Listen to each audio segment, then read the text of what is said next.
Hello everyone and welcome back to the series. Thank you for joining me for another Unity UI Toolkit video. In the previous videos, we built this spaceship control panel step by step. We created the layout, added styling and themes, made reusable custom controls, and connected different parts of the interface to gameplay-like behavior. In this video, we're going to migrate this project from Unity 6.2 to Unity 6.5. Unity 6.5 introduces PanelRenderer as the new component for displaying UI Toolkit panel in a scene. So replace the old UI document, update the initialization code, and also clean up a few parts of the existing script. Let us begin with a Unity 6.5 migration. Migrating from UI document to PanelRenderer. Until now, the project used UI document component. For runtime UI Toolkit interfaces, UIDocument has traditionally been component that connects three things: a game object in the scene, a panel settings asset, and UXML visual tree asset.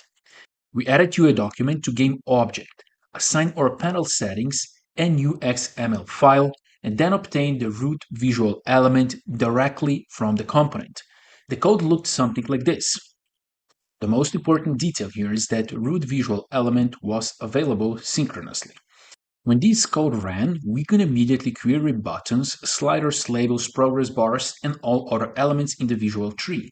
In Unity 6.5, the responsibility moves to PanelRenderer. At a high level, PanelRenderer still connects a panel setting asset and the UXML visual tree to a game object. So basically, it replaces the same part of our setup. However, it is architected differently. UIDocument is mono-behavior-based component that provides access to a UI document. PanelRenderer, as its name suggests, is an actual renderer. It belongs to the same broader rendering system as components such as Mesh Renderer and Sprite Renderer. That difference gives UI Toolkit panels a more direct relationship with Unity rendering pipeline.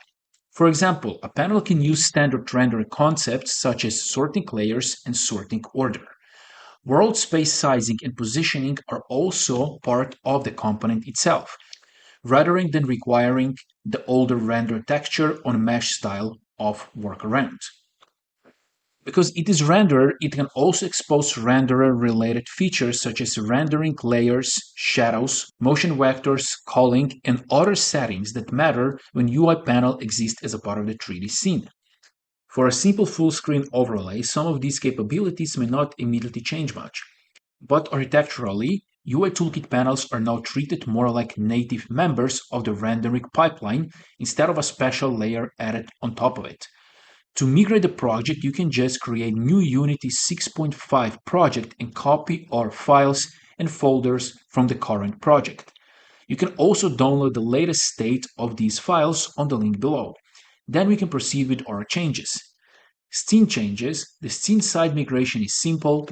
On the game object that previously contained UI document, I removed the component and added PanelRenderer. Then I assign the same panel settings asset and the same ship UI UXML visual tree.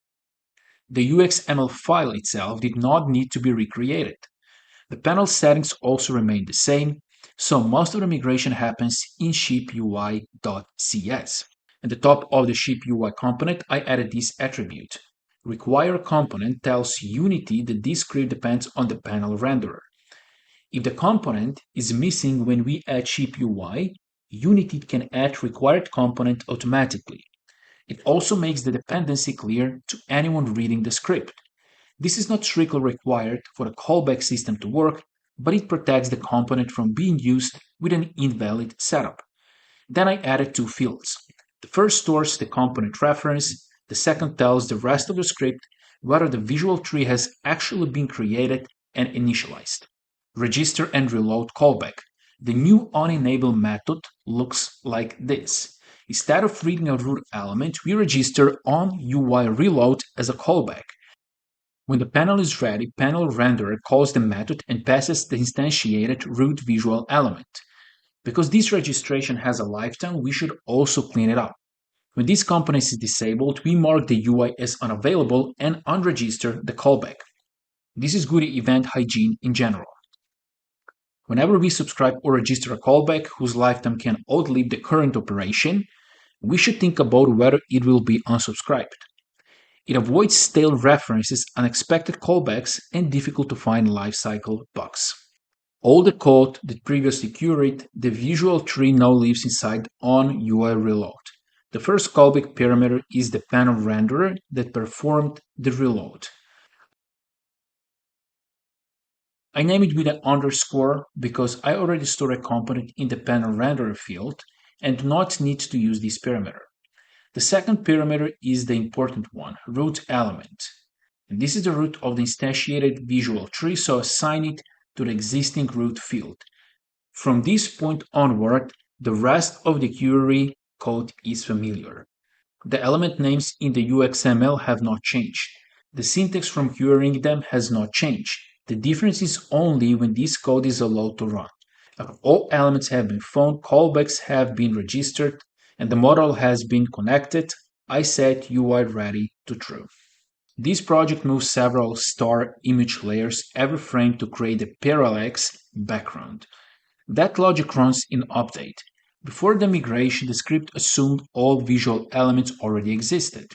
Now there might be a short period where update runs before on-UI reload has supplied the root tree.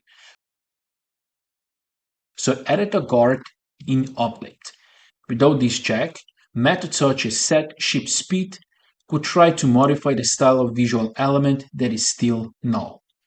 The UIReady flag makes the synchronous initialization explicit and prevents those null reference errors. This is probably the most important practical pattern to remember when moving code from UIDocument to PanelRenderer. Do not assume your UI exists just because the game object is enabled. Perform UI setup in the reload callback and guard any code that can run earlier.